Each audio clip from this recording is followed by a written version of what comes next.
change the world. On we go. Hello, welcome back to Coffee Over Apples. My name is Steph. This is a review for my first 5-star read of 2024, which happened to be an ARC that I received from Feminist Press. Thank you so much to Feminist Press for sending me this in exchange for a review. I was floored with how poignant and how hard this book hit me as it aligned with the things that I think about in my studio. This is Wrong Is Not My Name, Notes on Black Art by Erica and Cardwell. In a way, it's a memoir. In other ways, kind of a manifesto, maybe. I thought it was beautiful, and what it tried to say is something that I think not enough people say, but that's because not everybody gets it. And there's even things in here that are beyond my understanding because I am not a Black woman. While my family hails from the Caribbean and South America, I am still a light-skinned person who benefits from these systems more than Black women do. And so there are limitations to what I can speak for here. Neither am I a queer woman, so I'm going to do my best to try to do this book justice in what it tried to say. I'm going to use the author's own words to start off with to make it clear as to what this book is trying to do, more so than my own words could potentially do for this. Mind you, I tabbed the heck out of this, so I'm starting in the middle of a chapter. It says, "The stakes can never be ignored as far as I'm concerned, whether it involves how few women and artists of color have major exhibitions, book contracts, or tenure-track art jobs. While it might be true that insisting that a work of art is necessary is reductive, if also rudimentary, approach to unlearning, a command for wiping the slate of violent discrimination led by plopping oneself in front of a Basquiat painting cannot be discounted. The matter is as urgent as a child ingesting visual works of art and aesthetic principles that never embrace their likeness." Now, there is more that I want to read from this, but I'm going to just pause there for a second. And it speaks to why we have to do, as the author said, so much unlearning, even if we consider ourselves an ally. That doesn't mean that we stop listening just because we think that we know. This book screams for people to listen. Erica is a queer Black woman growing up in New York City, going to college and grad school between 2002, I want to say, and like 2021. This takes place. Erica is grappling with the void left behind by her mother's death by posing the question, was my mother an artist? But I really don't think that it's our place to answer that question, that it is her place. And it really opens up a conversation for, are we all artists? Because there's a point in this where it talks about how the art world made a social shift from a larger marketable conversation around, is everything art, to is everything political? But we are still at a place where there are limitations because of institutions who refuse to take accountability. And by accountability, I mean not listening to their artists and their artists' needs. There is a history of artwork being more provocative or easily digestible by non-marginalized bodies when that art is centered around violence, when that art is centered around rage, when it's around a feeling of anger and it's clearly directed at one group or person or incident. But by us continuously pulling our resources into Black and brown art that only centers those themes, where do we make space for Black and brown artists to create from a non-confrontational stance of humanity? And so we see the author move through a New York City 2000s and 2010s art scene where they are grappling with how much of that should they internalize, how much of that should they write about as they work their way towards building a career as an art critic. I think specifically, it's not mentioned in here, but I know that they write for Hyperallergic, which is a really prominent online art journal, and other places.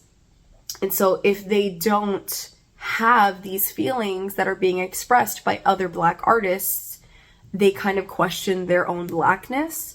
And so it's really digging into, I think, how the art world has been so selective with the work that they've chosen and how that has changed over the past 2 decades, because Black art is not a monolith.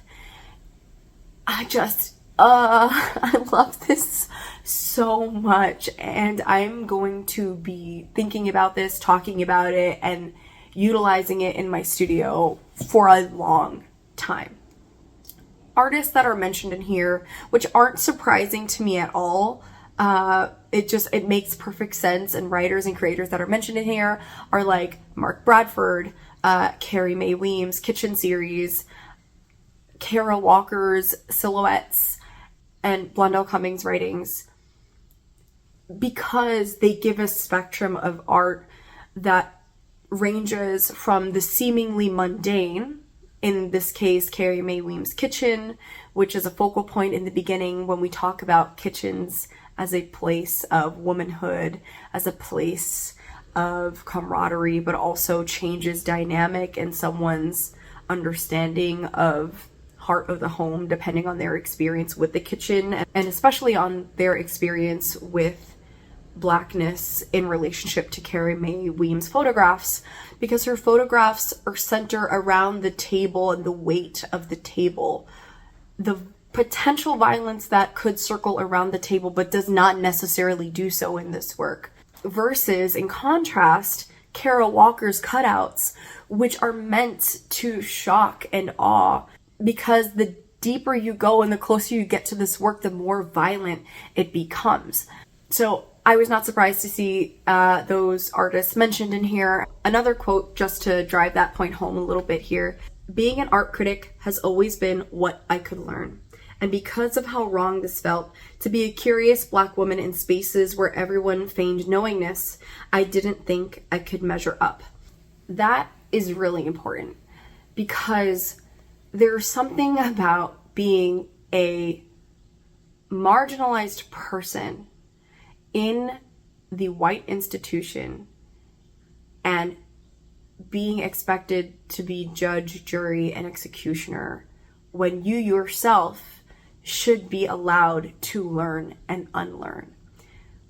I went to undergrad and grad school in predominantly white institutions for my art degrees, for my MFA and my BFA. And there were times where I was the darkest person in the room. And there's something about being the perceived marginalized body and being expected to maintain a sense of decorum, or expected to address certain issues, when that creates a pressure and expectation that isn't fair, because that marginalized person should be allowed to be focused on learning and unlearning, and their words have a certain sense of gravity which can either be misconstrued or utilized as a opening to a confrontation, or as a kind of end all be all because they should know. And that's not fair. Now, again, I'm only speaking from my experience as a light-skinned person of color. I experience more privilege than the diaspora and identities that Erica is writing about. So it's a really weird thing. And so in a way, it really struck with me when Erica was talking about going to France for this, I think it was a writing residency that they were doing, thinking that they were amongst their peers, thinking that they could kind of let loose and be free, and that there wasn't going to be this kind of like expected undertone of racist judgment, prejudice, or like level of expectation of exceptionalism. And it happened, and it happened in a specific way where there was a scene about karaoke. So they were at a bar, they were with their friends, singing karaoke. Someone decided to put on Whitney Houston and smiled and turned to Erica, and everyone gave her the mic and encouraged her to sing. And this scene really hit me in the feelings because Erica never expressed that they were a great singer. But because she's a Black woman, she's expected to be a good singer. And when she's singing, and she turns out to be just a normal person, they kind of turn away, and she feels that, and it hurts her that her peers would put her on this pedestal that she didn't ask for. So that's just like one small example, right? I think another example that's in here is when Erica is an art director or program director for a nonprofit in which they bring art and education to Black and brown children. And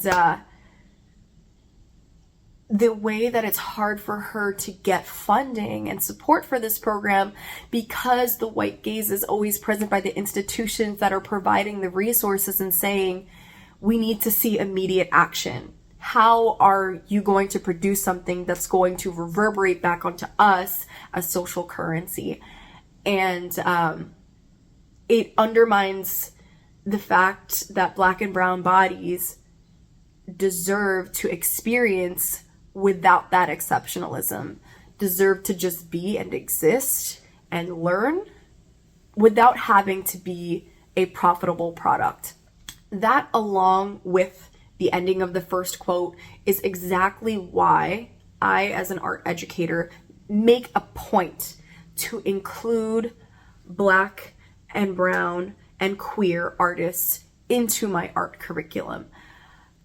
And if people have a problem with that, I really don't care, because it means something to grow up seeing people who don't look like you be held as the standard to success and permission to exist in the way that you want to. And so it's important that they are given the means to see that likeness and give them people to reach for and to research that hold a mirror to their experience. That is what Erica is getting at. But I digress. I'm struggling to think about how to end this review with the 4 minutes I have left before my phone says it's going to die. So I'm just going to read you this last quote and cycle it back to Erica's relationship with her mother. At whose expense is a Black person, a Black woman, truly able to critique Blackness when one feels permanently exiled? Or is it when a Black woman can truly perceive herself as beautiful? Could I be beautiful with my broad dark eyes seeking to rest on the horizon? Is it the fullness of my round face which gives me my youthful and concerning profile? Or is it my mouth, soft, pink, and speckled with memory? Could I be beautiful? And then she goes on to talk about the things that her mother wore, the things that her mother did. And really what I think it's calling into question is the idea of, if by default one exists in a plane where they are consistently judged and they must act and exist based on perception, even if it's in the guise of one's own home life, does that necessarily make them an artist? Because there is no such thing as neutral. At the point where I think a lot of people would place neutrality would be the white gaze. And again, we're referring to the art world and any kind of creative or maker space. With that being said, the argument potentially then becomes, if you are anything that deviates from that sense of neutrality, does that make you an artist? And there's so much in here maybe I'll make a part 2 review of this. I don't know, but I love it so much. And it comes out March 12th, and I'm gonna try to get this video out before March 12th, if not on March 12th. So please go support this author. And Feminist Press, thank you so much. I post videos whenever I feel like it. Thanks for watching. Bye. I'm gonna go.